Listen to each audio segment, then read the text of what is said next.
नमस्कार। खबर बयार के यूट्यूब चैनल में आपका स्वागत है। टिंकू देवांगन के साथ मैं युवराज सिंह आज़ाद। आपसे आग्रह है इस वीडियो को अंत तक देखिएगा, क्योंकि इस वीडियो में हम बात करने जा रहे हैं रायगढ़ जिला भाजपा के जिला मंत्री विलेश गुप्ता जी के बारे में। और एक ऐसे समर्पित सिपाही हैं भाजपा के, जिनके बारे में ये बहुत प्रचलित है कि इन्होंने लगभग 4 साल पहले, 3 साल पहले ये तय किया था कि तब उस समय छत्तीसगढ़ में कांग्रेस की सरकार थी, और इन्होंने तय किया था कि जब तक कांग्रेस की सरकार प्रदेश से नहीं जाएगी तब तक ये जो है अन्न ग्रहण नहीं करेंगे। और 2023 में सरकार चली गई, लेकिन अब क्या स्थिति है, विलेश भाई से खुद बात करते हैं। सबसे पहले विलेश भाई, आपसे ये जानना चाहेंगे कि क्या था पूरा वाकया 2022 का। जी नमस्कार युवराज भैया। और सबसे पहले खबर बयार परिवार को, टिंकू देवांगन जी को, आप लोगों को बहुत बहुत शुभकामनाएं। और आपका यूट्यूब चैनल काफ़ी ज़्यादा लोग आजकल देखना पसंद कर रहे हैं और अंत तक देख रहे हैं। और आपके लगभग सारे एपिसोड को मैं ज़रूर देखता हूं। आपके विभिन्न सोशल मीडिया के माध्यम से मैं देखते रहता हूं। तो दरअसल हुआ ये था कि भूपेश बघेल की कांग्रेस की सरकार थी और मैं किसान परिवार से बिलोंग करता हूं। तो लोइंग मेरा गांव है। लोइंग सोसाइटी में मैं अपना यूरिया लेने के लिए गया था।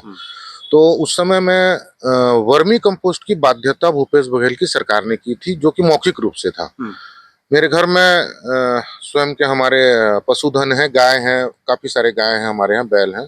तो हमको वर्मी कंपोस्ट और गोबर खाद की जरूरत नहीं रहती, हमारे घर में ही काफी मात्रा में होता है। तो उसको जबरदस्ती दिया जा रहा था। 4,500 रुपए के यूरिया के लिए 9,000 रुपए का वर्मी कंपोस्ट की बाध्यता थी।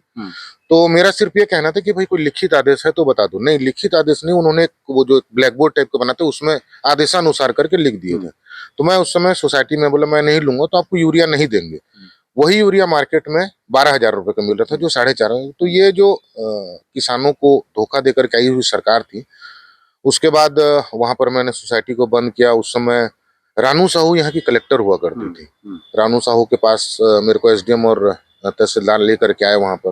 तो रानू साहू ने मुझे मेरे साथ बहुत ही अभद्रता पूर्वक बात किया था। इसको निकाल दो यहाँ से, ये कौन है, तू होता कौन है, इसको जेल भेज दो, इसको 151 कर दो, ऐसा कई प्रकार का बात करी थी। तो मैं उसी समय में उनको बोला था कि आप लोग किसान, आप लोग भूपेश बघेल के एजेंट हो, आप लोग कलेक्टर नहीं हो मैडम। और जिस दिन ये सरकार जाएगी उस दिन, आज से मैं अन्न का त्याग करता हूं, और जिस दिन ये कांग्रेस की सरकार जाएगी उस दिन मैं महाप्रभु जगन्नाथ भगवान का आभड़ा प्रसाद ग्रहण करूंगा।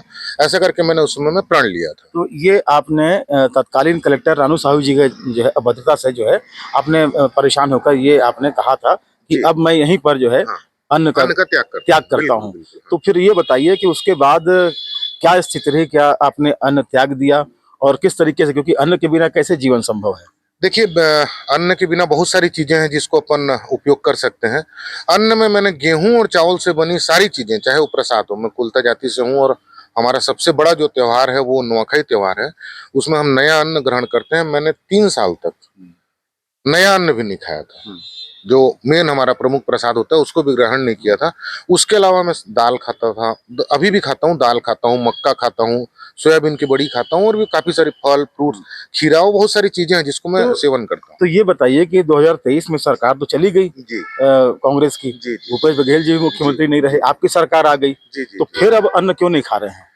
नहीं, बाद में उसमें ये था कि भगवान जगन्नाथ प्रभु का मैं आभड़ा प्रसाद ग्रहण करूंगा। उसके बाद एक ये था, उसमें छोटा सा और मैं क्लॉज उसी समय जोड़ दिया था। महाप्रभु का प्रसाद ग्रहण कर लिया? मैं महाप्रभु की प्रसाद ग्रहण कर चुका हूँ, लेकिन उसमें मैंने एक क्लॉज ये जोड़ा था कि भारतीय जनता पार्टी का जो भी मुख्यमंत्री बनेगा उसके हाथों में अन्न का ग्रहण करूंगा। तो अब संयोग कहिए या जैसा भी कहिए कि माननीय मुख्यमंत्री विष्णुदेव साय जी हमारे रायगढ़ के ही सांसद रहे हैं और वो मुख्यमंत्री बन गए हैं। तो अभी तक ऐसा संयोग नहीं मिला है कि उनके हाथों से मैं अन्न ग्रहण करूं। लेकिन कैसा इसको कहेंगे, कई बार वो रायगढ़ आ चुके हैं, क्या उन तक जानकारी नहीं पहुंची है या क्या परिस्थितियां, क्योंकि ऐसा कैसे एक्सेप्टेबल है कि आपने जो प्रण किया था, आपकी सरकार भी आ गई, लगभग 1.5 साल गुजरने को हैं और अभी तक जो है तो मुख्यमंत्री जी के हाथों आपने जो है तो अन्न ग्रहण नहीं किया। एक्चुअली क्या है, माननीय मुख्यमंत्री विष्णुदेव साय जी ने, हमारे वित्त मंत्री ओपी चौधरी जी ने काफी बार मेरे को कहा था कि अन्न का ग्रहण करेंगे। तो मेरी एक बनने के बाद में, क्योंकि स्वाभाविक रूप से हमारे रायगढ़ के सांसद रहे हैं और हम सभी लोगों से उनका एक व्यक्तिगत नाता रहा है, तो मैंने उनको मेरा अनुरोध किया था कि एक ऐसा कार्यक्रम रखेंगे पूरे जिले भर में कि लोग आभड़ा प्रसाद बनाएंगे जो भगवान जगन्नाथ को चढ़ता है, और उस प्रसाद को ग्रहण करेंगे और आप सिर्फ उसी कार्यक्रम के लिए रायगढ़ आएंगे, उसके अलावा आप किसी भी कार्यक्रम में उस दिन शिरकत नहीं करेंगे। तो उन्होंने मेरे को आश्वासन दिया है, और हमारे बड़े नेता जो है, विधायक हैं, वित्त मंत्री ओपी चौधरी जी भी, वो भी बोले कि ठीक है, उस दिन दूसरा कोई कार्यक्रम नहीं होगा, सिर्फ माननीय मुख्यमंत्री जी ने हंसते हुए कहा था कि विलीस जी आपका अन्नप्राशन करेंगे। तो वो बस एक समय है, अब वो कुछ दिन में जैसा भी होगा, अभी सारी व्यस्तताएं हैं, उसके बाद नगर निगम के चुनाव हुए, नगरीय निकाय चुनाव हुए, पंचायत चुनाव, लोकसभा चुनाव, व्यस्तता है। और माननीय मुख्यमंत्री जी अब पूरे प्रदेश को देख रहे हैं, तो निश्चित रूप से आने वाले समय में एक दिन रायगढ़ में एक बड़े जगह में विशाल कम से कम 10,000 लोगों को के साथ में हम लोग अन्न ग्रहण करेंगे। तो ये तो मतलब एक ये भी आरोप लगाया है ना कि आपने एक इवेंट करना चाहते हैं आप एक। नहीं, इवेंट नहीं। देखिए, क्योंकि मैं राजनीति में हूँ और निश्चित रूप से आज का जो जमाना है वो लोगों को बताने का भी जमाना है। यानी आपका प्रण भी राजनीतिक था? नहीं, राजनीतिक प्रण नहीं था, लेकिन अब चूंकि हमारे मुख्यमंत्री हैं, यहीं के मुख्यमंत्री हैं, तो एक बड़ा कार्यक्रम करेंगे। वैसे तो बड़ा भंडारा करते हैं, हजारों लोगों का भंडारा होता है, तो वो तो वैसे कोई राजनीतिक होता नहीं और सारे लोग उसमें शिरकत करते हैं, तो बस एक भंडारा के ही रूप में करेंगे उसको, बस इतना ही है। चलते चलते ये बताइए कि इतने दिनों से अन्न आपने त्यागा है, तो क्या आदत पड़ गई है कि अन्न के बिना रहने की? बिल्कुल, शुरू में तो काफी प्रॉब्लम हुआ, मतलब 15 दिन, 17 दिन, महीने दिन तो काफी प्रॉब्लम हुआ। और चूंकि मैं शुरू से ही थोड़ा फूडी और भात खाने वाला हूं, तो भात का खुशबू देख के ही मैं दूर चले जाता था। लेकिन अब ऐसा हो गया है कि एकदम यूज्ड टू हो गए, किसी भी प्रकार का कोई परेशानी नहीं होता, अब तो नहीं खाएंगे तो भी चलेगा वाला बात है, वैसा है। चलिए, बहुत बहुत धन्यवाद बातचीत करने के लिए। और निश्चित तौर पर आपने जो संकल्प लिया है वो संकल्प पूरा तो हो ही गया है, लेकिन जो इसके बाद की जो प्रक्रिया है बहुत जल्दी हम चाहेंगे कि इसमें मैं एक चीज जोड़ना चाहूंगा। ये प्रोग्राम मेरा लोकसभा चुनाव के पहले बन गया था। लोकसभा चुनाव के पहले बन गया था, कार्यक्रम हमारा बन गया था।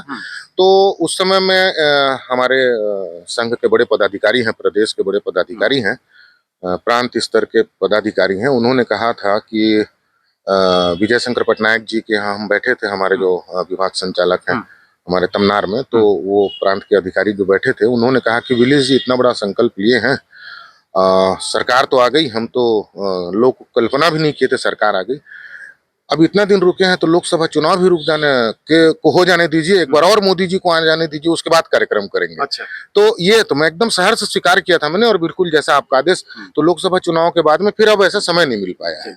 तो बहुत बहुत धन्यवाद एक बार फिर बातचीत करने के लिए। और जो आपने सोचा है और आगे जो एक महाप्रभु के प्रसाद का भंडारा करना चाहते हैं, और बकौल मुख्यमंत्री जी की आपका अन्नप्राशन भी होगा उस दिन, तो ये इस कार्यक्रम हो, और आप जो है तो आप जैसे इस तरह के जो दृढ़ संकल्पी व्यक्ति अगर राजनीति में है, तो निश्चित तौर पर उस दल को बड़ा लाभ होगा जिस दल में आप जैसे संकल्पी कार्यकर्ता लोग हैं। बहुत बहुत धन्यवाद बातचीत करने के लिए। तो ये थे विलीस गुप्ता जी। बहरहाल इस वीडियो में बस इतना ही। खबर बयार के यूट्यूब चैनल को अधिक से अधिक सब्सक्राइब करें, हमारे कंटेंट लाइक करें, शेयर करें, और प्लीज कमेंट करके ये बताएं कि हमारा ये वीडियो आपको कैसा लगा। नमस्कार।